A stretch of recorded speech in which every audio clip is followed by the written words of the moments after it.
Yo, USA Boxing, what are y'all doing? Y'all really just dropped a rule saying that any USA Boxing athlete can't fight in another combat sport? Not even MMA, Muay Thai, or kickboxing. I'ma move out y'all way so y'all can read that real quick. So basically, if you're signed up with USA Boxing, you can't touch another ring or cage, even for a sparring event, unless it's officially sanctioned by USA Boxing. Like, bro, what?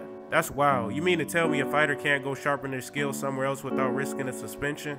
I feel like this isn't going to help grow the sport, but this is definitely going to hold a lot of fighters back. Meanwhile, MMA lets boxers cross over, influencers get licensed fights, and everybody eating. Amateur fighters got to sit still or get written up under Rule 8.2. Come on, man, this ain't helping us fighters. If boxing keeps making it harder for fighters to fight, then it's not the fighters killing the sport, it's the rule book.